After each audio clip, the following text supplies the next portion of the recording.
feel about Eminem? What's up with that? How's your feelings on that? Well, you know, Dirty, I don't too much know nothing about Dirty, you know what I'm saying? But he be having some sly little comments about me. But you know me, I don't play with candy, you know what I'm saying? I eat M&Ms, flat out, you know what I'm saying? I don't smash on them like that, you know? Whoa, Nelly, tell Angelina Jolie I'm ready with petroleum jelly to smear it all over me belly. And I just got a strange phone call. You gonna kill Nelly? I said, what? Said he took the... In the history of rap beef, some rappers play nice, but not 50 Cent and Eminem. These two don't hold back when it's time to shut down careers. And when Nelly crossed the line, they didn't waste a second ripping him apart. Whoa, Nelly, tell Angelina Jolie I'm ready with petroleum jelly to smear it all over me belly. If you know anything about 50 and M, you know they've built a whole legacy off tearing down anyone who tests them. Benzino. Toilet day, but this doesn't bring me no joy to say. Guess that coiler rate beats in the toilet, eh? God.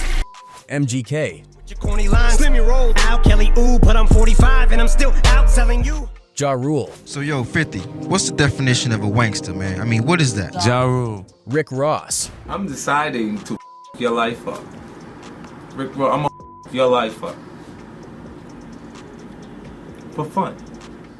The list goes on. With Nelly, it all kicked off back when he was still trying to make a name in the industry. He wasn't getting much love, and the doors just weren't opening. But everything flipped when he broke through on MTV. Suddenly, he was in the mix with the biggest names, stepping on some serious toes along the way. One of such, though, was Eminem. Well, how do you feel about Eminem? What's up with that? How's your feelings on that? Well, you know, Dirty, I don't too much know nothing about Dirty, you know what I'm saying? But he be having some sly little comments about me. But you know me, I don't play with candy, you know what I'm saying? I eat M&Ms, flat out, you know what I'm saying? I don't smash on them like that, you know?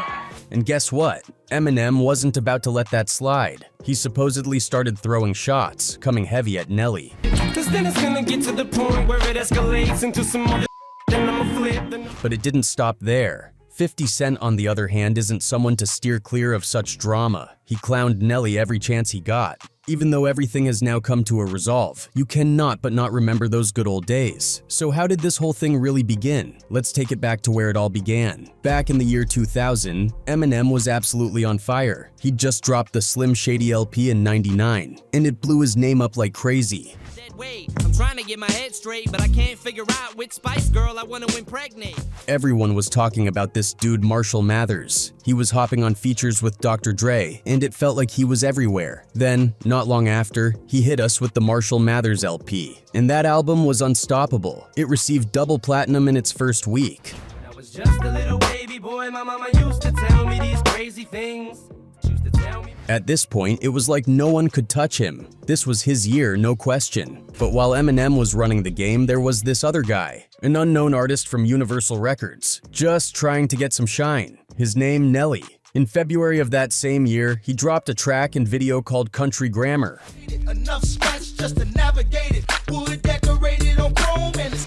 Honestly, at first nobody cared. Universal wasn't even paying him much attention. They had bigger artists to push, and Nelly wasn't even the priority. Dude didn't even have a big budget. His whole album was put together by his producer back in St. Louis, and the only feature he had was Lil Wayne. And let's be real, back then, Lil Wayne wasn't the megastar he is today. Funny thing is, Nelly later said they actually wanted Juvenile, but Wayne was all they could afford. Ironic, right? Given how things turned out for Wayne later. But here's where it gets wild. Out of nowhere, the Country Grammar video started catching fire. MTV picked it up, and once that happened, it was a wrap. What do you think is the end point for Country Grammar? I mean, is there any goal you're trying to reach in terms of sales? Well, we definitely want to hit the 10 plateau. You know, I think it's about setting goals. You know, it ain't about us being greedy or being overconfident. I am the game.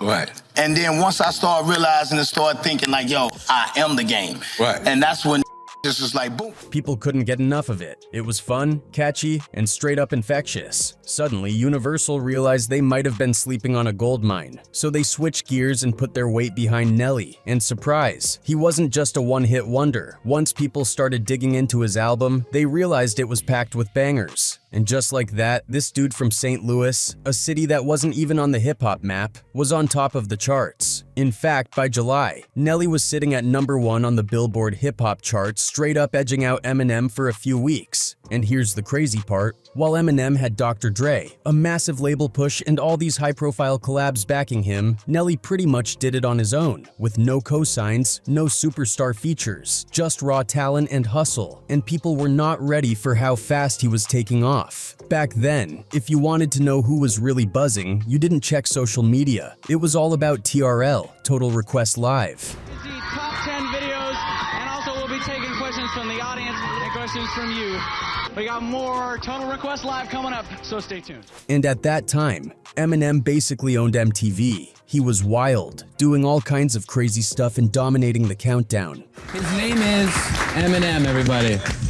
What's up, man? How you doing? Dude, I don't know if I'm sure I'm not the first person to tell you, but congratulations, Slim Shady's going to #2. But then, boom, here comes Nelly, sliding in and claiming a spot at the top of the TRL charts too. And you know how the media loves a good rivalry, right? So as both these guys climbed the charts, the rumors started flying. Was there beef? Was there tension? The press played it up, stirring the pot and making it seem like these two rap heavyweights were on a collision course. And here's where things get a little murky. There's no hard proof, but word on the street was that there was some behind-the-scenes shade. Around the time Eminem was gearing up to introduce his group, D12, Nelly was also getting ready to bring out his crew, the St. Lunatics. Apparently, at a photo shoot for The Source, there was some trash talk coming from the D12 camp aimed at Nelly and his crew. And, according to some reporters, word got back to Nelly that Eminem might have had a few things to say about him. There was definitely some tension brewing between Eminem and Nelly, and things kinda hit a boiling point when Nelly went live on TRL and decided to air out some of his feelings. How do you feel about Eminem? How's your feelings on that? Well, you know, Dirty, I don't too much know nothing about Dirty, you know what I'm saying? But he be having some sly little comments about me. But you know me, I don't play with candy, you know what I'm saying? I eat M&Ms, flat out, you know what I'm saying? I don't smash on them like that, you know? He basically pulled a Trick move. Like how Trick claimed Detroit, Nelly straight up tried to declare a no-fly zone for Eminem in St. Louis. And for real, that was a bold move. Whatever it is, you know what I'm saying? I just don't think Duke planned on coming to tour to St. Louis, that's all.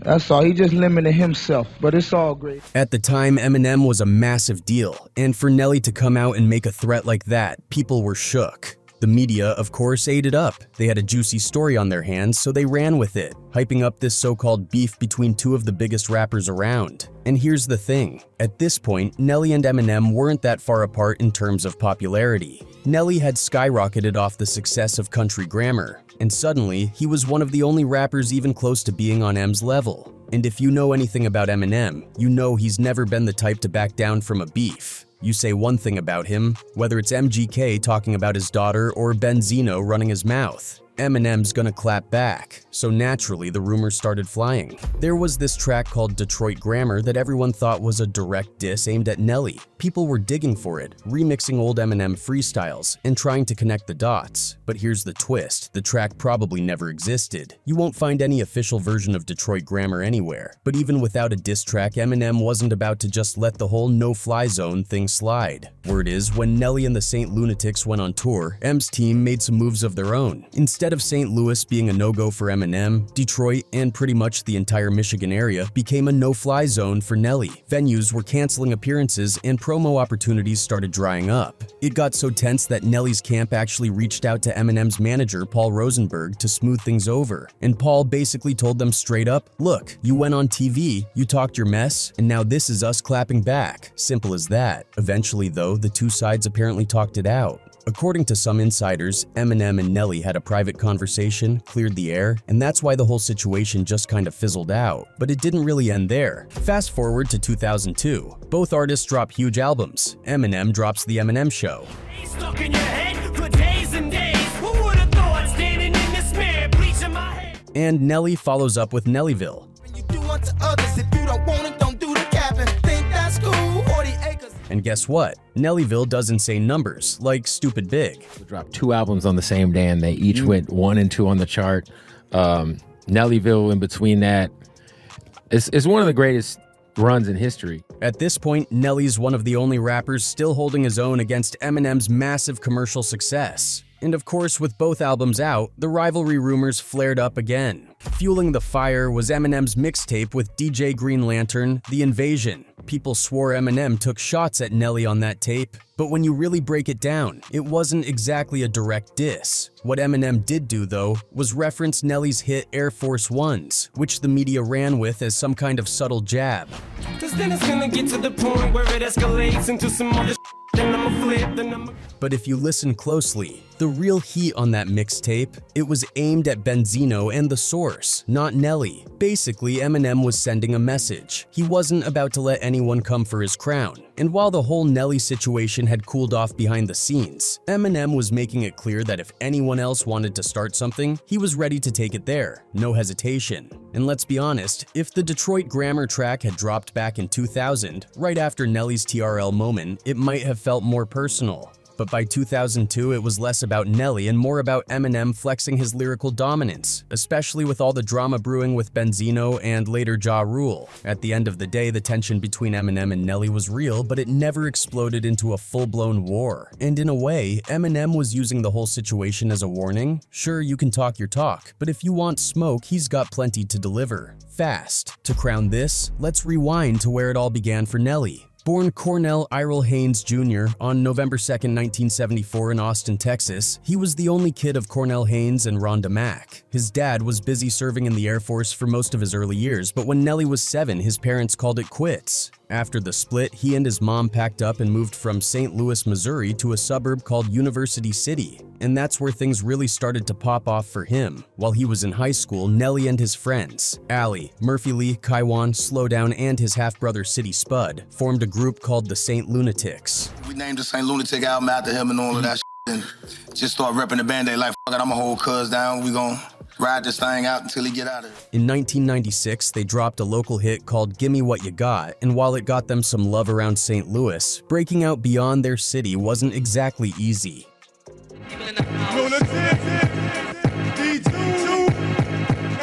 After struggling to land a major record deal, the group decided to let Nelly try his luck as a solo artist. That gamble paid off. In 1999, he signed with Universal Music Group thanks to an ANDR guy named Kevin Law. Funny enough, not everyone at the label was sold on Nelly. Most of them weren't feeling his style at all, but instead of trying to fit in with the East Coast or West Coast rap scenes, Universal leaned into the fact that Nelly was from the Midwest. They pushed him as the voice of St. Louis, hoping to spark some hometown pride. And then, boom, he dropped the debut single, Country Grammar, Hot which caused the heat back then. The track climbed to number 7 on the Billboard Hot 100 and the UK singles chart, turning the doubters at the label into believers. With that momentum, Universal greenlit his first album, Country Grammar, which dropped in 2000. The title track was already a smash, but other songs like EI, Ride With Me, featuring City Spud, and Batter Up, with the St. Lunatics, kept the heat coming. By 2004, the album had sold over 9 million copies in the US alone. Oh, and let's not forget, he also performed at the Super Bowl halftime show in 2001.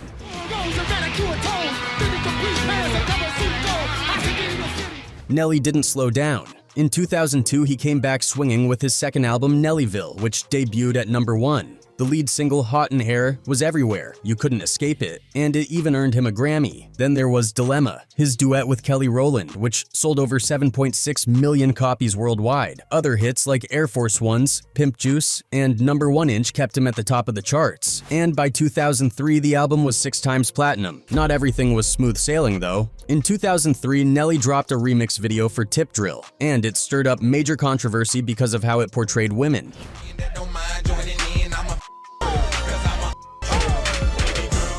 The backlash got so intense that he had to cancel a planned appearance at Spelman College's Bone Marrow Drive. Still, he scored another Grammy with Shake Ya Tail Feather, his collaboration with Diddy and Murphy Lee from the Bad Boys 2 soundtrack. By 2004, Nelly was on another level. He performed at the Super Bowl halftime show, again, and dropped not 1 but 2 albums on the same day. Sweat, which leaned more into his rap side, and Suit, a smoother R&B style project. Suit debuted at number 1, and the standout track was Over and Over, a surprise collaboration with country star Tim McGraw that became a huge crossover hit. He also stirred up a bit of a rivalry with fellow St. Louis rapper Chingy around this time, just to keep things interesting. In 2005, Nelly combined tracks from both albums into a compilation called Sweatsuit, which included the chart-topping single Grills, produced by Jermaine Dupri. By then, both albums had sold over 5 million copies in the US.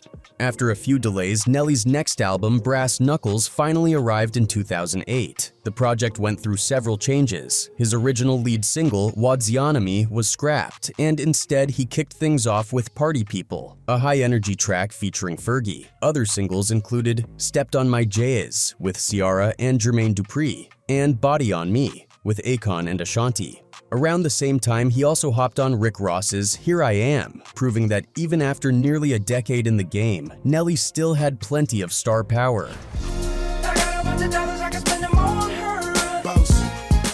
In the summer of 2009, Nelly took the stage in Las Vegas and let the world know that a new album was on the way, although at that point, it didn't even have a name. By October, he told So.com that fans could expect it sometime in 2010, and in another interview, he mentioned he was thinking about simply calling it Nelly. But life threw him a curveball. His cousin, Michael Johnson, was tragically murdered in Missouri in April 2010, and the heartbreak led Nelly to put the album on pause. Nelly made a major comeback with his album 5.0, officially announced in May 2010 and released on November 16, 2010. The album featured a star-studded lineup including T-Pain, Chris Brown, Akon, and Kelly Rowland. The lead single, Just a Dream, dropped on August 17, 2010, peaking at number 3 on the Billboard Hot 100. His biggest hit since Grills in 2005. While Move That Body with T-Pain and Akon followed in October, it didn't match the same success. During this period, Nelly collaborated with Muhambi on Miss Me, appeared at the Pacquiao vs. Margarito fight, and reunited with Kelly Rowland for Gone, a sequel to their 2002 hit Dilemma. In 2011, he featured on Pitbull's My Kinda Girl and released his first solo mixtape, OEMO, showcasing artists like T.I. and 2 Chainz.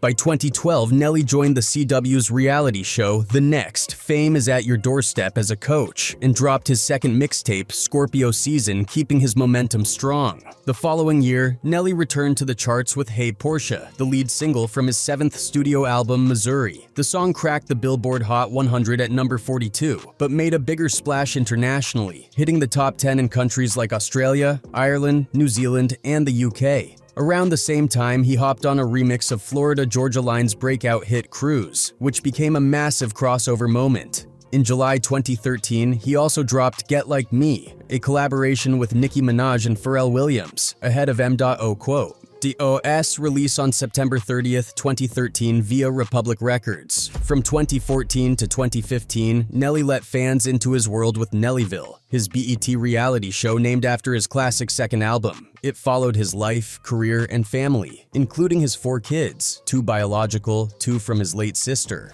In 2015, he dropped The Fix under his indie label Records, and hinted that a new album was coming. By 2018, Nelly signed with Columbia Records, and in 2020 he dropped Heartland, featuring the country hit Lil Bit with Florida Georgia Line. He later teamed up with Kane Brown and Brett Kissel for remixes. In 2024, he joined Jermaine Dupri's This Lil Game We Play with Ashanti and Juicy J, performed at the Hollywood Casino in Missouri, and by 2025 announced a Las Vegas residency at Zouk nightclub. His acting career began with Snipes, 2001, but his breakout role was in The Longest Yard, 2005 with Adam Sandler. He also appeared on CSI, NY, 90210, and starred in Real Husbands of Hollywood, 2013 to 2016, though he's always said he doesn't want to take away from the culture of acting. In 2020, Nelly finished 3rd on Dancing with the Stars with partner Daniela Karagach. As for the whole situation between Nelly, Eminem, and 50 Cent, things have cooled off. This was the thing, I misinterpreted something when I was really new, and I wanted to apologize to him. In fact, Nelly and 50 have teamed up a few times since, including in Miami in 2019.